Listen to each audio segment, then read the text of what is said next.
Você está ouvindo o Manual do Motoqueiro Mirim. Fala galera, eu sou o Henrique Teixeira e esse é o segundo episódio do podcast Manual do Motoqueiro Mirim. Depois do sucesso aí do nosso primeiro episódio, resolvemos então dar continuidade ao projeto. E a ideia é realizar uma gravação quinzenal sobre os temas que a gente tem achado importantes, interessantes, sobre a cultura do motociclismo e tudo que envolve esse mundo tão vasto aí que gera tanta polêmica e discussão. A gente está gravando por enquanto cada um a partir das suas casas, né? Evidentemente tentando evitar fazer isso de forma coletiva, em um ambiente fechado, mas dizer para vocês que a gente já adquiriu equipamentos realmente de ultíssima geração para as próximas gravações, e assim que isso tudo tiver mais normal, esperamos poder realizar dentro de algum estúdio de uma forma mais profissional, entregando para vocês uma melhor qualidade de áudio, né? O nosso podcast também agora está nas redes sociais, você pode seguir aí no Instagram, no @Manual do Motoqueiro Mirim, e no Facebook, curtindo a página Manual do Motoqueiro Mirim. É só buscar na localização, na lupinha ali, que vai encontrar a nossa página, curtindo. E ali nas redes sociais, a nossa ideia é colocar um pouco, trazer imagens para vocês do que a gente vai discutindo aqui, né? A gente falou muito de moto customizada, cada um falou da sua moto, da moto que gosta. Então a ideia é que depois que a gente conversa sobre o assunto aqui no podcast, a gente possa continuar discutindo nas redes sociais e também dando um pouco mais de visibilidade, né? Enxergando melhor o que aqui foi discutido. Também a gente espera que vocês participem, enviem dúvidas, sugestões pelo nosso e-mail, que é o manualdomotoqueiromirim@gmail.com. Eu vou hoje apresentar os nossos convidados, né, que são a nossa equipe de especialistas. O primeiro deles, Rafael Ives Gotuso. Bem-vindo, Ives. Boa noite, gurizada. Boa noite, pessoal que está nos ouvindo, né? Ou boa tarde, bom dia de novo.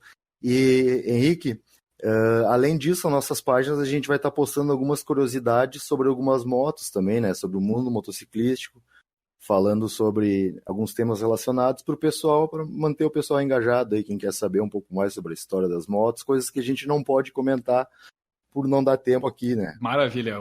Também está aqui com a gente hoje o Sandrinho Maravilha. Sandro Pereira, seja bem-vindo. Fala, galera. Sejam muito bem-vindos. Grande prazer estar aí de novo com vocês. E vamos embora. Beleza. Também está aqui hoje o nosso grande customizador de motos rabo duro, Daniel Dalmas. E aí, Daniel, beleza? E aí, pessoal, só para lembrar, né? Scooter não é moto. Beleza, também está aqui o nosso querido índio Ulisses da Costa, o cara que conhece tudo de cultura e músicas e cinema e tal. É um cara que nos ajuda muito a engrandecer a cultura desse nosso podcast. Bem-vindo, Uli. Estamos aí para agregar sempre, né? E trazer um pouco mais de lucidez para essa gente também. Vamos que vamos. Beleza, também está aqui o cara que deu show no último podcast, foi, eu acho, o ponto mais comentado nas redes sociais, né? O nosso despachante, Cristiano Zagonel, bem-vindo. Pois é, reza a lenda aí que eu monopolizei as atenções no último aí, então vou ser mais um coadjuvante, vou tentar me controlar nesse daí. Ninguém disse que é para te se controlar, pera aí. Até porque é a luz da gente, porque ninguém conseguiu regularizar uma moto, né? O oráculo, né? É o oráculo da regularização. É a única experiência que a gente tem. É o mestre Yoda. Como diria, quem não sabe ensina, quem sabe faz, né? Muito bom. Quem não sabe ensina. Boa. E por fim, Thiago Pedruzzi, o cara que consegue realizar o nosso podcast, fica aí mais na retaguarda, mas sempre dá um palpite também muito bom. Valeu, Pedruzzi, bem-vindo. Tamo aí, querendo ou não, fazendo um pouquinho de milagre com a voz de vocês. Falando um pouquinho sobre o programa anterior, a gente falou sobre customização, as dificuldades de customizar, e recebemos uma série de feedbacks interessantes, né, de histórias, pessoas que contaram um pouco da sua história também, de como customizou, o que passou para conseguir customizar a sua moto. E a gente quer agradecer essa troca de ideias que a gente acabou tendo com os nossos amigos e pessoas aí do nosso círculo que escutaram e escutam o nosso podcast, e dizer que é sempre um assunto muito legal e a gente pretende retornar, né, nas próximas etapas até para falar um pouco mais sobre isso.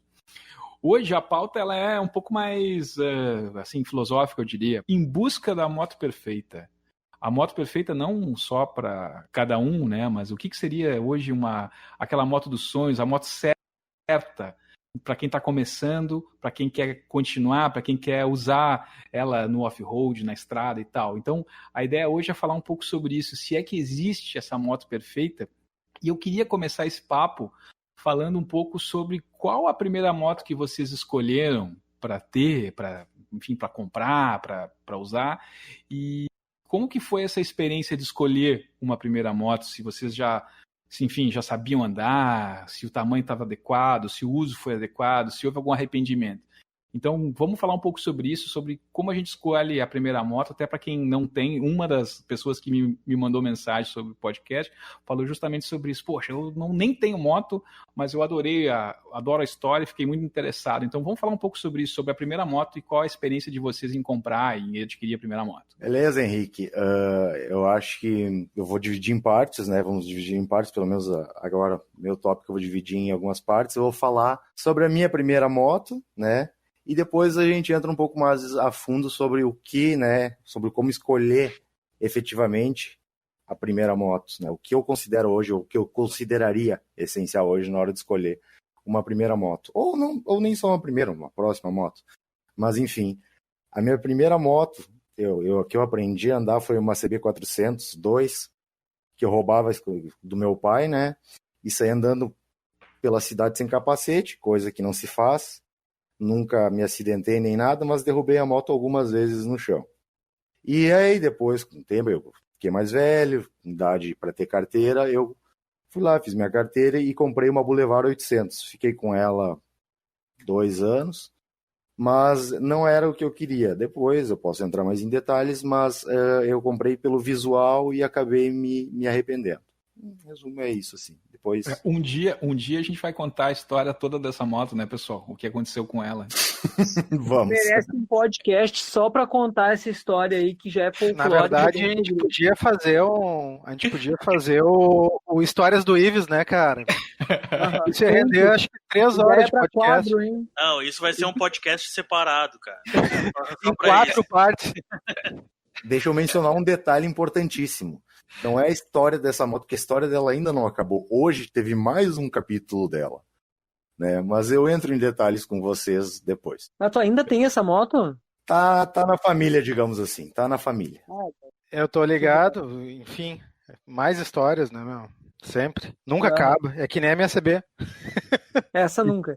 E tu, Uli, como é que tu escolheu a primeira moto e qual foi a tua primeira moto? Cara, a minha entrada no mundo das motos, ela foi meio goela abaixo, assim, porque eu tava decidido a comprar uma moto para parar de andar de ônibus, que eu ia todo dia pro trabalho de ônibus, era uma merda, pegava um T2 lotado o dia inteiro, chegava cheio de ódio no trabalho. E, cara, eu sempre gostei muito de moto mais antiga, mais retrô, e na minha escolha... era uma CG 150, uma 125, uma YBR. Nada contra, mas é questão do estilo do cara. E eu acabei optando por uma Intruder por causa disso. Comprei uma Intruder 2005. Tô com ela até hoje, na verdade. Inclusive, a gente me rebocaram ela esses dias aí. Agora eu vou começar a customizar ela de novo. E a nível de customização, eu sempre tive muito essa pegada mais retrô, assim, das motos, mais meio antiga. E a minha moto já teve várias configurações diferentes, ela já foi mais meio chopper, agora ela já tá mais scrambler.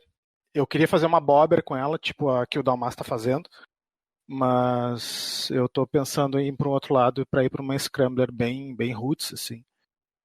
É a minha pegada de moto, eu gosto muito de andar no off-road também.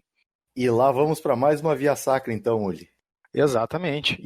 Mas aí vamos fazer by the book mesmo, assim, mudar a suspensão, mudar pneu, mudar tipo de roda, tudo para ser algo que seja funcional, como sempre. Eu não gosto de nenhuma customização para mim me serve se não seja funcional. Vai ser mais um capítulo da série Lições que eu não aprendi, né?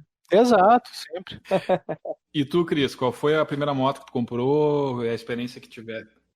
na verdade, eu tirei. A minha família não é uma família de pessoas que usam moto, assim, muito pelo contrário. Eu sempre fui, assim, um cara mais desgarrado da família e eu só fui tirar carteira de moto. Eu tinha 29 anos quando eu tirei, quando eu fui na autoescola aprender a ligar uma moto. Não sabia nem ligar uma moto. Até 29 anos eu não sabia nem ligar uma moto, nem por onde começava. A história de por que eu resolvi tirar a carteira é maior que isso, mas eu queria uma bobber. Eu pesquisava muito já sobre motos customizadas e customização, me interessava o assunto antes de eu ter a carteira de moto. E eu queria uma bobber. Então, Já cagava a regra antes de ter a moto, né? Isso. Antes eu já queria sair largando na merda mesmo, que era pro cara o slow learner mesmo, o cara que não... Não sabia nem andar na moto e cagava O a cara regra, que é né? ingênuo, o cara é ingênuo, ele não sabe das coisas, ele vai lá, acha que vai ser o Easy Rider. Mas o fato, eu tirei a carteira aí com 29 anos, eu comprei uma Virago, então eu aprendi na moto escola ali, né, com a 125, naquele circuitinho que não ensina nada para ninguém, e a minha primeira moto foi uma Virago 535, que eu fiz uma boa customização nela, mas ela não era a bobber que eu queria, então eu comprei uma moto custom, foi uma moto custom de 500 cilindradas, e para mim foi tranquilo, assim, tirando o momento que eu tirei ela da concessionária, assim, e parecia realmente assim que o cara nunca tinha andado de moto, mas ali até me deslocar até a minha casa já estava mais habituado, assim. E depois disso eu tive Hornet, tive a Harley, tive bom, aí um monte de coisa, né? Mas a primeira moto foi uma custom porque o meu objetivo era ter uma bobber. Dalmas, conta aí também a tua experiência aí, qual foi a tua primeira moto, além do brinquedo Xalingo, né? Porque o Dalmas tem uns 13 anos, né? Tipo, né? Então, a primeira moto assim, que eu andei, que eu dirigi, que eu pilotei, foi aquela cinquentinha Jog. Então foi a primeira moto que eu andei, não era minha, obviamente, né? Daí depois, Scooter não é moto. Scooter Começou não é bem, moto. de 2 tempos, pelo menos, né? Pois é, mas lembrando que o scooter não é moto, né? Então, a moto que a primeira moto que eu dirigi, moto de verdade, não scooter, foi uma Finn 150. Uma moto é uma bosta, né? Uma moto que ninguém conhece, eu acho, essa porra. Mas não era minha, né? Era da minha mãe, porque a família é toda de... O pessoal adora moto. E quando eu tive a oportunidade ali, quando eu fiz 18 anos, tinha uma grana, consegui comprar minha primeira moto, que foi uma Shadow 600. Então deu um passo bem maior que a perna. Rapaz. Foi uma moto maravilhosa, não tive dificuldade nenhuma para pilotar, já estava acostumado assim, a dirigir moto. Só que foi um passo maior para a perna porque eu não tinha dinheiro para manter a porra da moto, né? Aliás, uns 600 cilindrados com piada de 18 anos.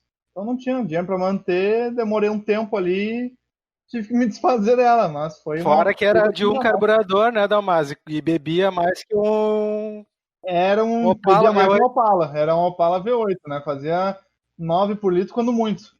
Mas isso é bem interessante a gente, desculpa interromper, mas é bem interessante a gente mencionar isso, até uma conversa que eu estava tendo com o Sandro outro dia, sobre a questão de tipo assim, tu vai realmente poder manter a moto que tu quer comprar, tua primeira moto ou a segunda moto, enfim, tu vai poder manter essa moto, porque uma coisa é tu ir lá, ter o dinheiro para comprar a moto, tá?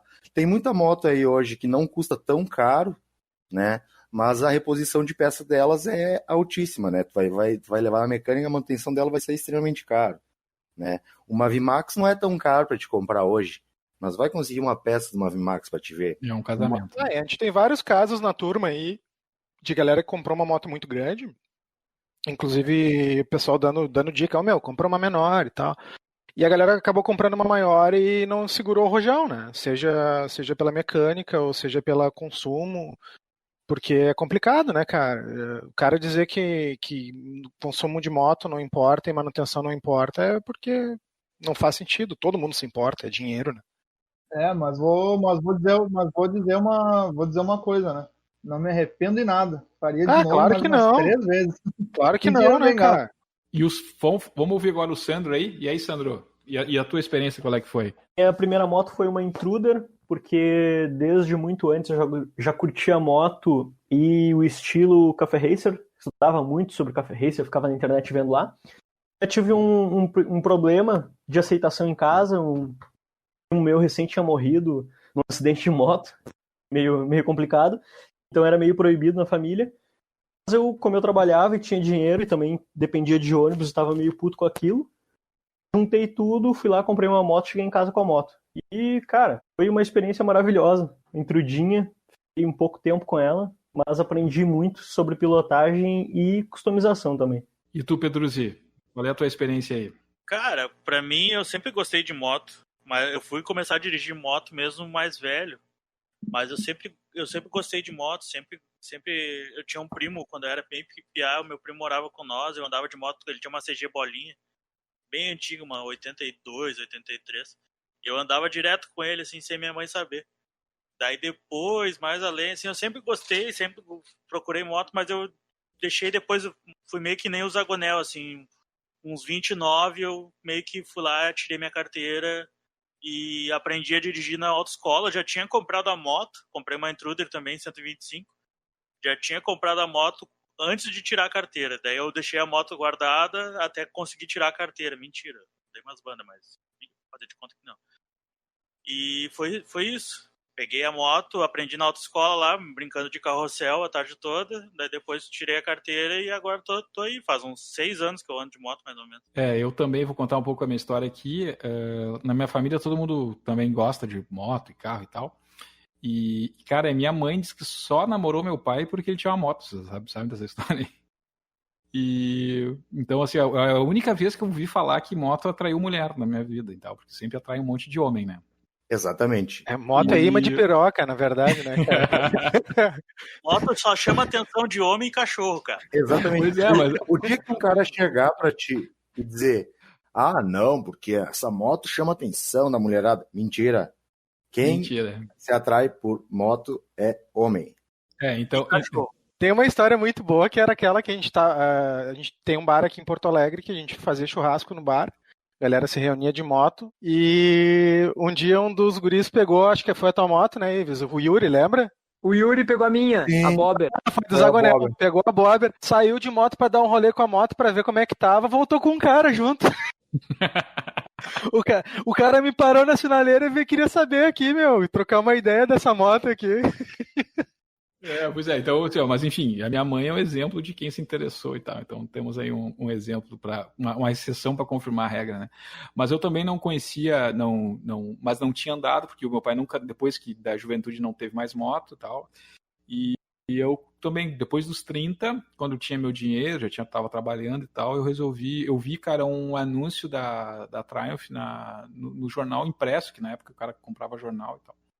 E, cara, quando eu olhei a Bonneville, que eu nem sabia que existia, caralho, nem sabia que essa porra existe e eu vou ter que juntar dinheiro pra comprar uma moto igual a essa.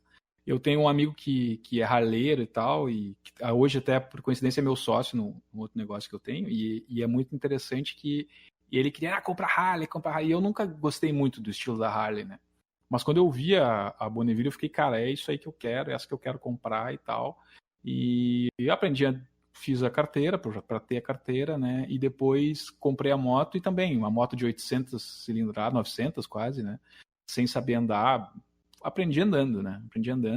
E fui muito feliz com ela e tal. Mas, assim, disso tudo que a gente falou e tal, depois das experiências, né? Se vocês tivessem que dar um conselho para alguém que está querendo comprar uma moto nova, quer começar a andar e tal, o que ele podia, o que ele tem que ouvir para comprar uma moto nova? O que vocês acham que vocês fizeram de errado, né? Obviamente tem a questão financeira, da grana, da época da vida, tá? Tem 18 anos, tem um target, tem um 35, tem outro e tal. Mas o que vocês acham que dá para fazer como uma coisa meio geral, assim? O que escolher para começar, para ser seguro, para ser tranquilo e para a pessoa também não se assustar, como o Uli falou, tipo, vou comprar uma moto muito pesada, vou acabar vendendo por não conseguir usar, né? Sim. Eu acho que assim, já respondendo a tua pergunta, Henrique, primeiro lugar, o tamanho da moto. Tu pode comprar uma moto 1.600, pode comprar uma moto 800, tu vai aprender eventualmente a lidar com ela, né? A curva de aprendizado vai ser diferente. Se tu pegar uma moto menorzinha, vai ser mais fácil para te aprender a lidar com ela. Uma coisa que tu tem que ter em mente é que com a primeira moto, tu vai ter as primeiras experiências boas e ruins, ou seja, o primeiro risquinho na moto, cheguei na garagem, deixei cair sem querer, né? Então sai muito mais barato se tu pegar uma moto menor. É a Eu- mesma dica pra quem tem carro, né, cara? Exatamente. O primeiro carro tem que ser um carro usado, porque, cara, tu vai bater, tu vai arranhar, tu vai exato. amassar. A moto é a mesma coisa. Mas eu acho que a moto tem essa questão da potência, né? Óbvio que a curva de aprendizado é diferente, mas com uma moto menor, a probabilidade de tu dar num bucho e querer tocar 130 por hora, tu não vai conseguir, entendeu? Por restrição do motor. Ao passo, mas tu tem um contraponto que é moto maior, normalmente é um pouco mais segura, né? Porque tu vai fazer uma ultrapassagem, tu tem motor. Agora tem E uma freia questão, melhor e toda essa questão. E tem uma questão, né, Uli? Às vezes tu tem, justamente, tu tem uma moto menor, tu quer chegar a 130. Cara, você colocar, sei lá, 110, 120 numa moto de 125, 250 cilindradas é muito mais perigoso do que tu colocar numa moto de 900. Claro. Então, se o com cara certeza. não tiver responsabilidade, ele vai fazer besteira em qualquer uma delas. A única moto que eu não recomendo para iniciante é scooter. Por quê? Não é porque não é moto. Não é moto, né, meu? É por causa da roda, tá? Em resumo, Sim, a é roda muito pequena. menor, né? E outra, ela te dá uma falsa sensação de segurança. Tu acha que tu é uma MacGyver do trânsito, sai querendo cortar todo mundo e tu cai. Eu não entendo por isso que eu não entendo aquelas scooters tipo 600 cilindradas, Burma 400. 600, tá? A Burma 600 ou 400, porque é uma roda pequena, cara. Não, o centro de gravidade é diferente. Cara, ela já é diferente. Ela já é maior. Mas o centro de gravidade é diferente, Cris. Imagina, velho. Meu, a posição de pilotagem de uma scooter, tu fica praticamente com o peito no vento, cara. Tu tá com... Eu pra mim, isso também chega na bizarrice daquela DV da Honda lá, que é uma scooter off-road, que aquilo lá não tem como entender, que é uma das últimas. A scooter de 75 mil reais, aquela. Né? Mas assim, pessoal, sobre esse lance de scooter aí, assim, eu tenho um amigo que ele é apaixonado por scooter grande, tá? Essas scooter grandonas. Então eu acho interessante a gente separar um dia para trazer ele para falar o porquê que ele gosta disso, porque ninguém daqui tem essa paixão para ver porquê, entendeu? Algum motivo deve ter. Vespa também, né? Vespa não deixa de ser uma scooter também. Obviamente, tem todo o histórico por trás, mas é uma scooter, né, cara? Não, e assim, pessoal, também uma coisa que é interessante, né? Aqui no Brasil, as motos de baixa cilindrada para mobilidade urbana são as CGs, as motos pequenas e tal. Mas tipo, na Europa, cara, 99% é scooter, né? O pessoal usa muito para todo dia, para o trânsito e tal. Mais confortável no ambiente urbano, na verdade. Ela é isso. E tem umas que tem duas rodas na frente, que são bem estranhas, né? Que daí não cai. Interessante na verdade, né, o Henrique, a gente que é um zarigode, tá botando uns elefantes para andar no meio do trânsito na cidade, entendeu? Tem isso também. O ideal é tu ter uma moto menor. Sempre. Isso é uma coisa. Eu acho que mais importante do que o tipo de moto e tudo é tu entender qual é o teu perfil de uso da moto. Porque quando eu fui comprar uma moto de 500 cilindradas, eu sabia que eu não ia usar ela tão... Não, se bem que na época eu até usava bastante. Eu acho que se for mais na Harley. Tu tem que ter uma ideia do qual vai ser o teu perfil de uso. O teu propósito. Como você adequa o teu perfil de uso. Cara, eu vou precisar para me deslocar para o trabalho todos os dias e é uma região de trânsito intenso e tal. Tu não vai pegar uma moto grande para fazer isso, entendeu? Eu hoje comprei a Intruder há pouco tempo, então eu fiquei quase 10 anos com moto para ter uma Intruder, uma moto pequena, foi com 8 anos com moto para comprar uma moto de 125 cilindradas. Cara, hoje eu quase não ando com outra moto que não seja Intruder. Porque, cara, é muito bom, muito versátil no trânsito, a agilidade. Então, obviamente, eu tenho uma moto maior hoje para poder pegar uma estrada, mas a moto maior dentro da cidade, ela faz muito pouco sentido. Por isso mesmo, Cris, que assim, eu acho que um dos pontos chaves aí dessa discussão sobre primeira moto ou moto é tu saber qual é o propósito que tu vai utilizar essa moto, entendeu? Tu vai usar ela pro dia a dia? Tu vai usar ela só no final de semana? Tu quer virar um Valentino Rossi da vida? Tu quer ser o Peter Fonda? Tem que saber bem o que tu quer. Justamente por isso eu acho interessante começar com uma moto de baixa cilindrada, com posição de pilotagem standard, né? Ou seja, padrão, retinha, que a partir dali tu vai ver qual é o teu estilo realmente. Eu era apaixonado por Harley. Eu queria uma Harley e tal, até eu andar e ver que aquele não era o meu estilo, entendeu? Mas assim, uma coisa que é interessante, né? Eu sou uma pessoa, assim, para quem não me conhece, que tem uma estatura normal, né? Na média do brasileiro. E. Como assim? Não. Mas, É cara. normal na média do brasileiro de 1,50. A média hobbit brasileiro, assim. Isso. Quando eu comprei uma moto menor, que foi a Phaser, nossa, foi muito mais fácil de andar, né? Foi absurdamente mais fácil. Porque apesar de sempre ter moto que o centro de gravidade era baixo e tal, ter uma moto mais do meu tamanho, pro meu tamanho, também facilitou muito, sabe? Então isso eu acho que também é uma coisa interessante. Eu me apaixonei pela Bonneville por causa do estilo, que é o que eu achei que, cara, pra mim, ficava maravilhosa e tal, mas hoje eu saberia escolher outras motos parecidas, até porque tem mais coisas e tal, ou customizar, que era uma coisa que eu não imaginava também, que, enfim, teria tido uma outra opção para a primeira moto. Apesar, né, do que o uso da estrada, que eu acho também é uma coisa que a gente tem que pensar, né, o uso da estrada com ela foi sempre muito bom, né, então poder pegar a estrada tranquilo, com o motor sobrando e tal.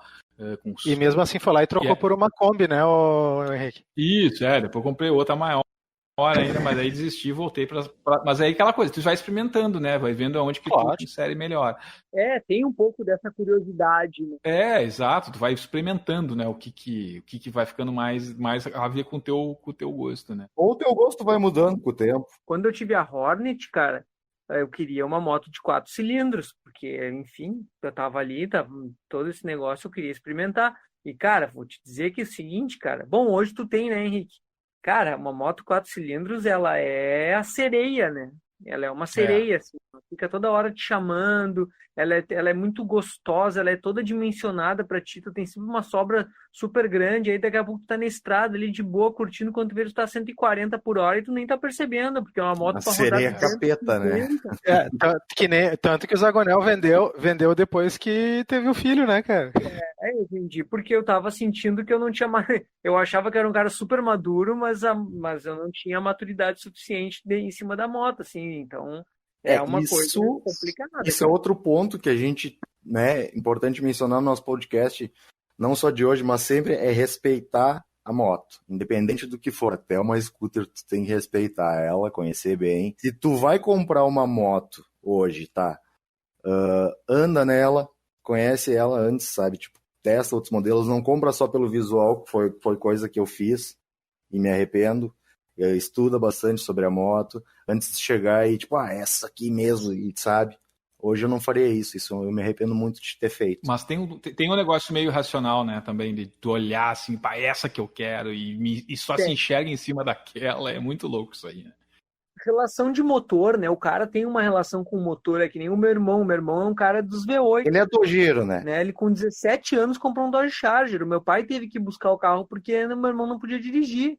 Então o cara tem essas relações assim com coisa. E é muito difícil tu relativizar a parte da moto, porque tem um desejo tu te enxerga em cima de uma moto maior, ou tu te enxerga em cima daquele, enfim, daquele estilo, daquela coisa. Então tem um aspecto muito irracional na parte do motociclismo. Tanto é irracional que depois, quando o cara fica velho, ele só tem duas opções. Ele vai usar uma Custom ou ele vai usar uma Big Trail, né? Não, é sério, cara, é sério. É o uso racional da moto. Se tu vai ter uma moto pra estrada e tu vai andar final de semana, tu vai querer uma moto que tenha conforto, que tenha confiabilidade, que tu possa rodar muito com ela. Que tu vai comprar uma Big Trail ou uma Custom porrada, entendeu? Mas deixa eu falar agora, comentar uma coisa sobre primeira moto. Uma discussão que eu tava tendo com um amigo meu hoje. Eu comentei que esse seria o assunto do podcast. E ele pegou a primeira moto recentemente. Ele tirou a carteira, o irmão dele tem uma MT-07, então ele já tinha uma certa experiência em moto de média cilindrada, e ele gostava de Harley, apaixonado por Harley, e foi lá e comprou uma Fat Boy, tá? Uma moto de 1.600 e tantas cilindradas, pesada, e em Curitiba desceu até o sul, né? Respeitando a moto e coisa, porque era o que ele queria. A curva de aprendizado dele vai ser mais complicada? Vai. Mas ele tá super feliz com a moto e tá funcionando para ele. Poderia ser mais fácil, mas ele vai aprender. Vai aprender a andar com certeza, né? Se o cara tá interessado, gosta e tá animado, vai aprender. Esse meu amigo que é o harleiro, que também me estimulou muito a ter moto, ele falava, cara, é tipo aprender a dirigir carro. Tu vai aprender a dirigir numa Mercedes ou num Chevette, uma hora tu vai aprender a dirigir, só que a Mercedes vai poder andar 250 e, bom, aí tem que se ligar para não tentar se matar, né? É uma comparação meio parecida, né? É interessante, mas que a gente também tem que ter, tem os outros limites, né? Porque tem o peso, tem o jeito de manobrar, de estacionar. Eu me lembro que, cara, eu fiquei pensando assim, cara, como é que eu paro com a moto na subida? Porque pesada, né? Eu nunca tinha parado, assim, é normal, freia, puxa, para arrancar ela, como é que vai ser? Porque na autoescola o cara anda só no plano, né? Então Autoescola não aprende coisas, nada, né? e são coisas... autoescola de moto é a pior coisa do mundo, né? É largar o cara no turnaround. Mas larga Welcome to the jungle, né, cara? Tu larga o cara e... Autoescola é carrossel, tu fica só dando voltinha. Mas não tem como ser diferente, né? Porque tu vai botar o cara no trânsito, o cara vai morrer. Tu vai botar um instrutor junto na moto, o cara vai morrer junto contigo. Então, na verdade, é o único jeito de fazer. Isso é o único jeito de fazer. É esse, né? Daria para otimizar o circuito, né? Deveria ser misto, na verdade. Tu deveria fazer o carrossel ali, 3/4 das aulas no carrossel e 1/4 na rua. Alguma introdução à rua, não tipo assim, tu vai pegar a hora do rush aqui na avenida na hora do rush. Não, o cara vai pegar nas ruas do entorno ali, vai dar uma volta com a moto, porque, cara, tu entendeu? Quando o cara fez 3/4 das aulas, 3/4 ou o curso inteiro, não faz diferença nenhuma. O cara já aprendeu o que ele tinha para aprender ali na metade do período de motoescola, né? Eu vi um circuito, acho que lá no norte, eu não sei se era, eu acho que era no nordeste do Brasil, ele simulava uma banda na rua. Era, tipo, bem mais elaborado, assim, tinha placa de pare, tinha sinaleira, tinha um fluxo. Então dava uma sensação de estar no trânsito. Tipo uma ciclovia de moto, assim. Fica mais, dá uma dificuldade maior do que só aquele oitinho ali e o quadradinho, né? Eu saí, para vocês terem uma ideia, eu aprendi a andar na autoescola também. Eu aprendi a andar na autoescola porque meu pai tinha uma relação meio complicada com moto, porque, cara, o meu pai quase matou minha mãe de moto. Minha mãe ficou no hospital em coma 3 dias porque ele caiu com ela barranco abaixo, entendeu? E quando eu cheguei com a moto lá foi um choque para a família. Eu fiz tudo na camufla. Eu aprendi a dirigir na camufla e, cara, eu comprei a moto, eu saí da concessionária numa sexta-feira às 6 da tarde. Eu não consegui quase chegar em casa. Eu tô vivo hoje por um milagre, porque eu não sabia dirigir. Eu engatava uma primeira, uma segunda, e aí pra terceira, pra quarta, eu apaguei umas 15 vezes até chegar em casa. E era perto. Mas eu acho, assim, Uli, também que ter uma experiência... Por isso que, assim, aprender mais velho um pouco também tem suas vantagens, né? Sim. Porque ter uma experiência maior com outros veículos também te dá uma certa tranquilidade, porque tu também vai saber passar uma marcha, vai saber, tenha dirigido carro, caminhão, trator e tal. Isso facilita, né? Tá, chegou num ponto bem interessante, que é o seguinte, cara, a experiência não tem menos a ver. Esse negócio da curva de aprendizado, ela é bastante relativa, né? Tá, o cara tem uma curva maior ou menor, tem vários aspectos que o cara leva em consideração. Um deles é o seguinte, tu partir da premissa de que a moto vai te derrubar. Se tu parte da premissa de que tu tá andando na moto e a moto vai te derrubar, tu efetivamente assume uma postura um pouco mais defensiva, né, na hora de conduzir a moto, e isso já vai te dar uma segurança maior. Mas tu já ter pilotado o carro bastante tempo, essa cancha de trânsito, cara, faz muita diferença, porque tu sabe como o motorista do carro se comporta. Tu sabe tu sabe quando tu tá no carro que o cara passa no teu retrovisor ali, tu nem viu. Tu sabe o que acontece. Conhece o ponto cego, né? Dos pontos cegos, de como tu te expõe. Então, toda essa cancha por isso que vocês brincam, né, com a minha relação com o meu filho, que o meu filho anda de moto comigo na minha garupa, né? Eu procuro com todo cuidado, assim, levar ele, nunca em trajetos muito grandes. E o pessoal brinca que quando ele tiver 16, 17 anos, ele vai ter moto, ele vai roubar moto. Na verdade, assim, cara, se ele quiser tirar uma carteira, não tem como impedir que ele com 18, 19 anos queira tirar. mas eu não vou pagar a carteira para ele. Vai ser um negócio, eu vou pagar a carteira de carro porque eu sou pai. Eu sou pai, é meu filho único, eu vou fazer isso por ele, eu vou dar a carteira de veículo de carro para ele. Quer tirar a carteira de moto, ele vai ter que pagar. Eu não vou dar para ele uma carteira de moto com 18 anos. Porque o cara com 18 anos é um bostinha. Tu só leva ele em evento de amigos que põe ele em cima de uma mini moto e leva ele a andar, né? Pois então, e aí tu sentiu o clima. Em 2030 veremos. O clima. Voltaremos em 2030 para comprovar isso daí. Isso, voltaremos em 2030. Eu acho que foi uma indireta pro Dalmas, isso aí há 18 anos é um Betinha. Eu acompanhei muito os motovlogs lá de São Paulo, ali em 2012, mais ou menos.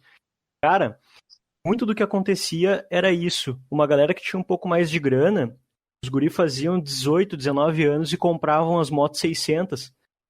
Cara, o que tinha de gente lá se acidentando, morrendo, os caras queriam meter o louco, mas além de não ter experiência, eles não tinham a técnica para andar de moto. Os caras faziam 18 e já compravam umas 600. Tem um ponto muito importante que é o respeito ao aparelho também, né, cara? Tu tem que respeitar a moto sempre, porque ela vai te fuder se tu te passar. Eu falei isso no último vídeo que eu publiquei lá no YouTube agora. Respeita a moto. Respeita ao aparelho, cara. Sempre, exatamente. sempre. Se qualquer coisa, moto, carro, avião, respeito. Não é uma relação de medo, entendeu? Mas é uma relação de respeito, cara. Só que esse respeito está diretamente vinculado à maturidade, né? Claro, e aí vem o ponto do 18 anos. Isso. Quanto é mais imaturo, tu bebe mais, arruma briga, anda mais rápido, enfim. Tudo isso é da vida, né? Nós aqui, nego velho, faz um monte de merda também, né? Eu não faço nada, né? Você que tá falando por você aí. Eu dei PT em moto com 27 anos, cara. Eu caí com quantos? Com 38, cara? Pô, pensei que era 44 já, ô Zagonel. Eu sou jovem, eu sou velho com a mentalidade de jovem, ao contrário do Dalmas ali, que ele é jovem, mas tem mentalidade de velho, né? É por isso que ele nunca caiu, porque ele tem alma de velho, né? Então não tem perigo, né?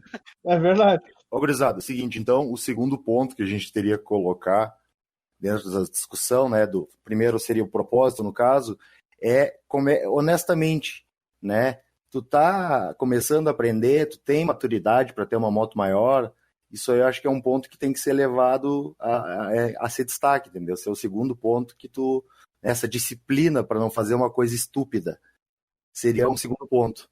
Eu acho assim, que tem que ser algo compatível com as tuas habilidades, compatível com o teu orçamento, não só para comprar, mas para manter, né, para pagar o imposto, para pagar a gasolina e tal, porque também senão vai ser um pesadelo, o cara vai acabar desistindo, vendendo, então tem que ser compatível com a tua habilidade, compatível com o teu orçamento e tal, mas tem que ser algo que também faça o coração bater mais forte, né, cara, porque se é uma coisa simplesmente assim, que é um meio de transporte e tal, bom, talvez até fique com a moto para sempre, goste e tal, mas vai ter outro tipo de relação, né, com o veículo. Assim, vai ser o meu meio de transporte para eu ir, voltar do trabalho, não pegar ônibus, né, mas assim, a gente nota que em todos os relatos sempre teve um elemento de emoção muito forte envolvido, né, nessa escolha.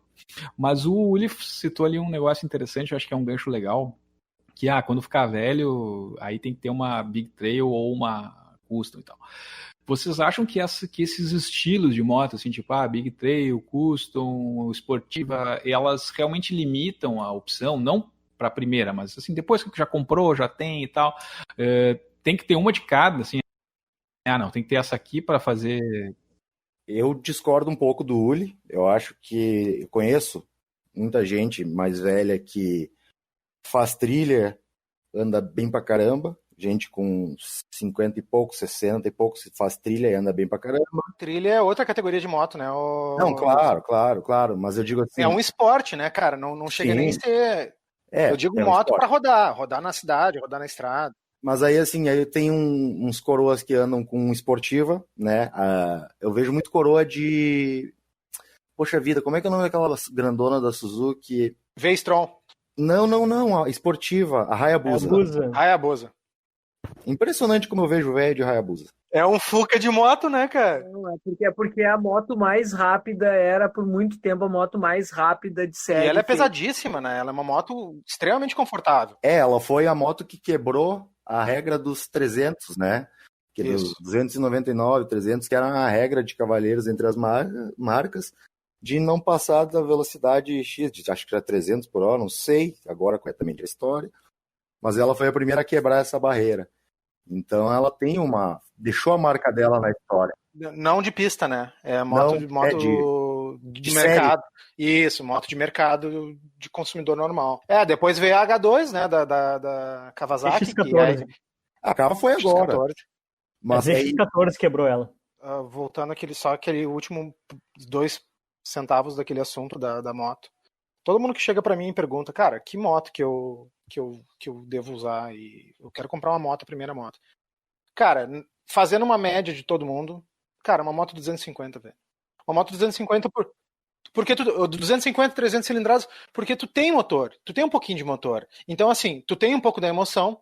E qual é a maior limitação quando tu tem uma moto de baixa cilindrada? Cara, eu quero ir pra praia. Fazer uma ultrapassagem. Tu vai no desconforto, entendeu? Tu vai no desconforto do vento, porque o motor não é bom o suficiente pra tu estar confortável andando 80 por hora, 90 por hora numa freeway da vida. Esse foi o ponto que me fez comprar a Teneré, a 250. Claro, Sandro. Porque viajar, andar na cidade, ela é tranquilo, econômica, e estrada, eu pego estrada perfeita, de boa, cara, com ela. Pinga. Exato, é o mundo perfeito para quem tá começando. E outra, normalmente uma moto de 250 cilindradas ela é um pouco mais barata do que tu comprar uma de 800, 400, enfim. Cara, para mim eu acho que é a média ideal, assim. Aí se tu quiser, tu vai conseguir dar uma aceleradinha. Eu concordo com o Índio. Eu acho isso bem racional mesmo, cara. Eu posso falar que eu tenho hoje uma 900 e uma 250. E, para o uso mais diário, urbano, assim, a 250 é muito superior. Muito superior. Tipo, é algo muito mais racional do que ter uma moto grande. Não tenho dúvida nenhuma. Assim. Mas essa, em relação ao uso, que eu acho que é interessante também a gente falar um pouco, o cara ter uma moto pequena, e que se ele quiser ir pequena, eu falo uma 125, né? Uma moto pequena, 100, se fosse o caso. Ele faz o que ele quiser. Ele pode ir até o Alasca, se ele quiser. Ele vai, tranquilo, porque tem gente que faz viagem a pé, né? Então, de moto, por menor que seja a moto, é mais fácil, né? E agora, é muito sofrido, né? Então, assim, exato. Essa distância entre o que é o uso real e tal, e o que é já a aventura para se arrebentar e tal, aí já é outra história, porque a gente discutiu há algum tempo no nosso grupo um vídeo de um cidadão fazendo praticamente uma trilha no meio de um açude com a Hayabusa. Sim. Aí, fazer uma trilha com a Hayabusa, dá, porque tu pode fazer uma trilha daqui a pouco com o Chevette rebaixado, dá também, só claro, tu vai atolar, vai ter que puxar o Chevette com o trator, mas tá, tu vai chegar no outro lado. Agora é um negócio meio irracional, né? Claro, mas a gente trouxe, acho que nesse assunto que a gente falou aquele dia, a gente discutiu sobre o Filipek, por exemplo, o cara do Moto Garage, que tem o Vlog. Ele falou, cara, me pergunta por que eu quis fazer com uma XR 1200 a Transamazônica. Cara, porque HD é meu tipo de moto que eu gosto de andar. Vai ser sofrido? Vai, mas é a minha escolha, entendeu? Tem esse detalhe também. Eu já fui de 125 até Montevidéu. Nunca mais eu vou fazer isso na minha vida. Mas, cara, são experiências, entendeu? Se o cara tá disposto, ele vai fazer qualquer coisa. Ele pode pegar uma Cub e sair daqui até o Alasca também. Vai chegar? Vai. A Cub, pra quem não sabe, é a Dream, né? Que foi lançada em 97. A scooter, foi a primeira scooter lançada pela Honda. Né? O cara lá, o Toshiro, não sei, não me lembro o nome do cara da Honda, foi lá na... O seu Honda. O seu Honda foi lá na Europa, viu a moto, viu as Vespas, viu as scooters, e falou, eu vou criar uma, e criou a Honda Cube, a moto mais vendida do mundo. Sim, o nome dele é E-Honda, ele também é lutador de sumô lá. Boa. Bom, eu acho que isso aí é um resumo legal, né, pra gente... conversar, porque pensar racionalmente também é algo que não dá para simplesmente desprezar, né? Não dá para simplesmente chegar e vou escolher só pelo coração, ficar devendo. Eu acho que isso é uma outra coisa importante, né? Que para quem é mais jovem, assim, ficar com um financiamento gigantesco, pagando um juro do diabo e tal, não é legal, sabe? Se der para economizar, vale mais a pena daqui a pouco comprar uma moto menor e ter menos menos dívida do que simplesmente ficar devendo e enfim, dormindo mal por conta do carnê no final do mês. Acho que isso também ajuda bastante. Até porque é lógico, né? Tipo, por exemplo, se você tem uma moto que né, ou tu já pagou ela, ou tem uma prestação menor, tu vai poder viajar mais, aproveitar mais, vai se preocupar menos se tu tiver que trocar uma peça, uma relação, entendeu? Então, tem a sua vantagem de ter uma motinha um pouco mais simples do que o teu desejo, né? Que às vezes vai ficar parado na tua garagem. A moto ideal vai muito do uso da pessoa também, né? A minha moto ideal hoje é uma Teneré, pelo meio termo, mas principalmente porque também eu gosto de fazer off-road. Se eu não fizesse off-road, talvez seria uma CB500. Um motor bem flexível, econômica também, confortável para a estrada e tal. E se vocês fossem comprar uma moto hoje, a primeira e tal, a primeira ou outra e tal, vocês acham que é mais negócio comprar uma moto nova ou usada? Pensando em todos esses detalhes, assim, desde o custo até o risco de ter uma coisa não tão boa ou uma coisa zero e tal, o que vocês acham que é uma moto nova ou uma usada? E se for optar pela usada, o que acham que é interessante, assim, que a pessoa tenha atenção na hora de comprar? Eu gostaria de falar alguns detalhes, né, que eu andei pensando. Primeiramente, eu acho interessante optar pela moto usada, pelos motivos que a gente falou antes, por cair, coisa. Só que, quando tu vai comprar uma moto usada, tem alguns itens que é importante, é essencial que tu verifique. É desses itens que eu gostaria de mencionar, entendeu? Né? Por exemplo, isso vai variar conforme o estilo da moto que tu vai comprar, né? Se tu vai comprar uma Custom, por exemplo, é muito mais fácil do cara ter customizado o tanque, ter pintado o tanque. Agora já é estranho tu ir comprar uma Ninja 300 e o cara ter pintado o tanque da cor dele. Por que ele pintou esse tanque? Será que ele caiu? Tá, entendeu? É bom verificar se a relação da moto já foi trocada, como é que está essa relação, né? Verificar, ver se está vazando óleo em algum lugar, né? Ver quanto tempo esse dono ficou com a moto, né?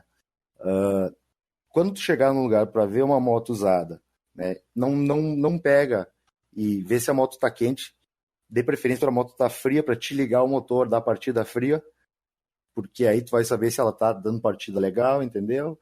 E aquelas coisas mais óbvias, tipo verificar os arranhões nas extremidades, pedaleira, né, sempre manete, né, e outra coisa que é bem que o pessoal não olha muito, abre a tampa do tanque e vê como é que tá ali, vê se tem ferrugem, vê se sabe, né? Isso e o manicoto, cara, o manicoto, porque às vezes o cara cai e ele troca só o manete do freio da embreagem, mas o manicoto tá lixadinho ali, tu vai ver que não tem como. A minha já tá toda fodida ali, eu sei. eu olho ali, eu já sei que se um dia eu ver uma moto igual a minha, eu vou saber o cara tomar uns tombos. E Ives, um detalhe muito importante, negócio do óleo, se não for Harley, né? Porque exatamente. Se for Harley, desconsidera. E tem outro ponto, né? Um ponto que eu esqueci de comentar nessa história toda. Anda com a moto, né? Pega e dá a volta com a moto, faz um test drive com a moto e não se atira na primeira que tu vê. Não acha que é a única que vai ter, né? E dê preferência para moto mais nova. Evita pegar uma moto mais antiga como primeira moto, porque vai ser uma via cruzes. E fuja dos anúncios raridade, filé, mosca branca, impecável, mosca branca. Essas palavras-chave, na verdade, o cara tem que fazer uma query reversa, né? E aí tu bota pra não pegar esse tipo de anúncio. O mais importante é andar até perder. Andar. Essa vale a pena. Uma coisa que eu aprendi é sempre levar alguém junto. O cara não agir no impulso de pegar uma moto, de não deixar de ver alguma coisa, às vezes. E não precisa nem ser um mecânico, né, cara? Pode ser só um brother ali pra dizer, meu, segura aí. Exatamente. Dá uma olhada nos pneus, porque às vezes o cara pode ver uma coisa que tu não vê, né? Dá uma olhada, ver como é que tá o pneu, se o pneu foi trocado recentemente, se ele botou uma marca boa de pneu, aí tu vê, o cara tá usando o mesmo pneu que o original, então ele, né, geralmente o pneu original ele é um pouco mais caro, então ele se importa com a moto. Maravilha, dicas, acho que dá até para fazer um post nas nossas redes sociais com essas dicas do Ives categorizadas aí, ensinando a pessoa a escolher, hein? Isso é uma boa. Eu tenho alguma experiência em motos. Detalhes importantes. Usadas. Em moto merda. Exatamente. Tem algumas não. Eu tenho algumas. Eu tenho mestrado nisso, tá louco. Então, assim, ó, eu acho que uma conclusão legal, né, cara, que a moto boa é a moto que a gente tem, né? Que a gente consegue comprar, que a gente gosta, que a gente vai usar para os fins que a gente deseja, mas sempre que possível usar a cabeça na hora de escolher, mas, né, pensar na moto como algo, enfim, né, um bem como qualquer outro, né? Tem que usar a racionalidade ali na hora de escolher, mas também sem muita regra, Hoje né? tem internet, meu, dá para o cara pesquisar bastante no que ele quer, quais são os problemas mais recorrentes de cada moto, de cada coisa, para que ela serve. Cara, tu tem o mundo inteiro no teu computador ou no teu celular, então não é desculpa. Tá, mas isso aí não dá, né? Porque tem cara que acredita até que a Terra é plana hoje em dia, né? Exatamente, velho. E a internet tá aí, né, meu? Esse é outro problema, Isso é algo bem importante. Tem que filtrar o que tu vai usar de referência. Na dúvida, assiste o Manual do Motoqueiro Mirim, que tem umas dicas preciosas aí também. Manda um e-mail pra nós lá que a gente ajuda vocês. Com certeza. Todas cientificamente comprovadas. Aqui é ciência, rapaz. Dica foda, entra a vinheta do Ives. Esta é a Dica Foda da Semana. Bom, esse momento da Dica Foda é o momento de trazer um pouco de cultura para a continuidade da discussão ou do assunto de moto depois que você escutar o nosso podcast. A minha dica de hoje, pessoal, é um negócio meio diferente, é um PDF. Então, assim, na verdade, a Deus Customs disponibilizou no site, dá para encontrar ali no próprio perfil do Instagram, um PDF de desenhos, esboços, assim, de motos customizadas para colorir nesse momento aí de distanciamento social e tal, que eu achei bem interessante. Então, assim, a gente pode colocar o link na nossa página, vai estar lá, é só clicar ali para baixar o PDF, e é interessante que dá para viajar muito nos esquemas de cores, né, nas libraries das motos, e eu com meu filho aqui me diverti bastante. Ele encheu o saco mais rápido do que eu, uma meia hora ali ele já não queria mais pintar, e eu segui pintando, e eu achei uma coisa bem legal, e dá para ter várias ideias aí de customização e como montar, enfim, cores junto e tal, e também dá uma relaxada. É que nem aquele livrinho do Jardim Secreto, aquele que tem as mandalas pro cara pintar, né? É que realmente o Érico, né, que é o filho do Henrique, ele tem um viés mais artístico para a música, assim, ele tem um dom mais para o negócio dele, não é muito customização. Não, ele não, mas ele gosta de carro, cara, impressionante. Puxa vida, acho que vai ser aquele cara do carro rebaixado.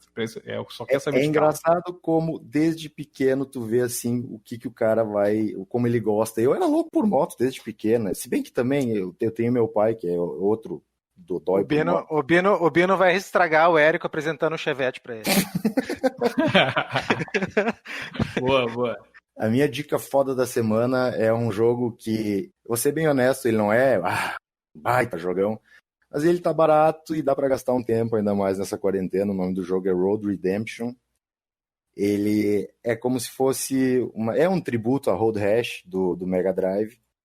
Eu não sei se tem pra videogame, mas tem no Steam. É um jogo que basicamente tu pilota uma moto e dá porrada nos outros. Então ele é um jogo independente, ainda tá, né, aquela fase meio embrionária, mas eu tenho curtido ele nos últimos dias. Parecido com aquele meio Top Gear genérico que foi feito aqui pelos gaúchos, mais ou menos naquela mesma pegada? Não, ele é mais legal. 3Dzinho, assim. O legal é o elemento, né? Ele é bom pra porrada. Tu corre e dá porrada. Pô. Não basta aquele construtivo. Vou baixar pro meu filho agora. Eu vou dar uma dica também. Tem uma dica foda. Eu vou botar o link na bio aí também do podcast. É um texto da Monja Coen, a monja budista famosésima e tal. E ela fala sobre... ela pilota moto, inclusive. E ela fala sobre como tu consegue contemplar as coisas andando de moto, e quando tu tá viajando sozinho, em grupo, e tu tá muito tempo na estrada, tu entra num estado de meditação também. Isso é Olha verdade. só, Pode perceber que quando tu tá.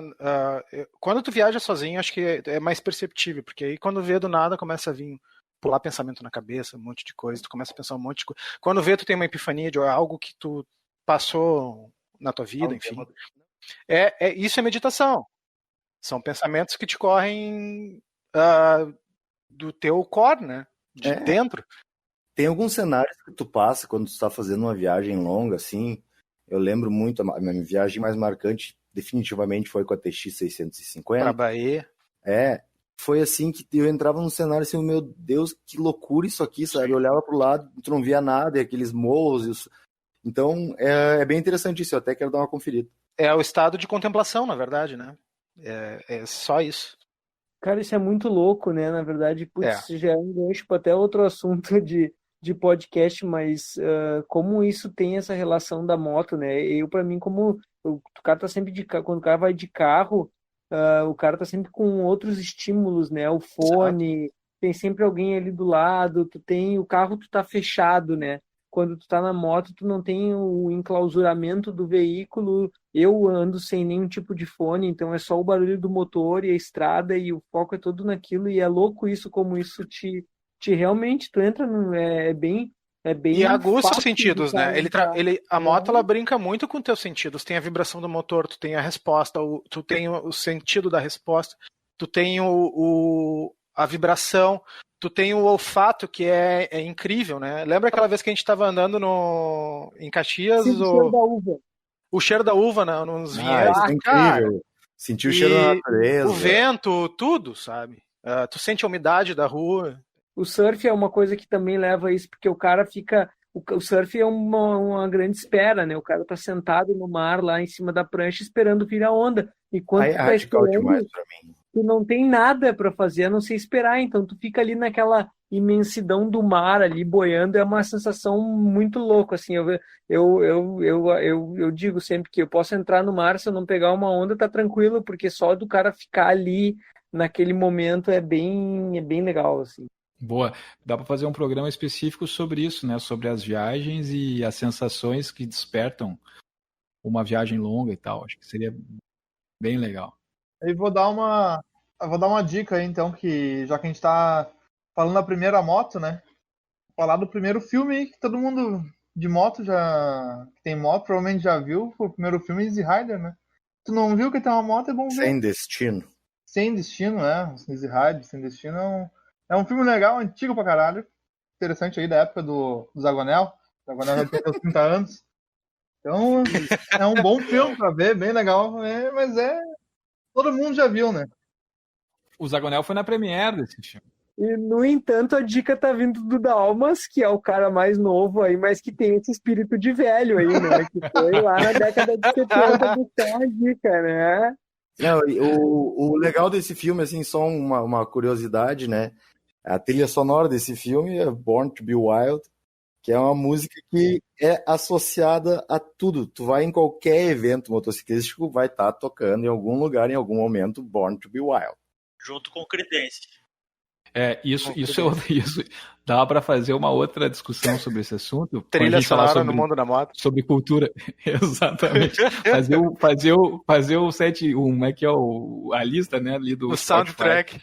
Isso. Playlist mas tem evento. Mas eu vou falar pra vocês, eu vou confessar, eu gosto de Born to Be Wild. Aquela música é boa. É boa. Ela deixa o cara com vontade de andar de moto. E, bom, eu acho que era isso, então, pessoal, assim, ó, agora o último quadro, tá, que é um quadro novo que vocês nem sabem ainda, é o momento do cumprimento biker. Yeah! Assim, ó, o que é isso? Você pode mandar um abraço pra alguém que pediu, tá? Mas não adianta pedir, me manda um abraço. Não, tem que pedir o cumprimento biker. Quem não sabe o que é o cumprimento biker, é aquele momento da estrada que você baixa o seu bracinho, assim, abre os seus 2 dedos em V, para a moto que vem na frente. E então, assim, o nosso cumprimento de hoje vai para o nosso amigo Vinícius Freitas, aí, que acompanha, que é do nosso grupo, está sempre junto com a gente, e pediu para receber essa menção.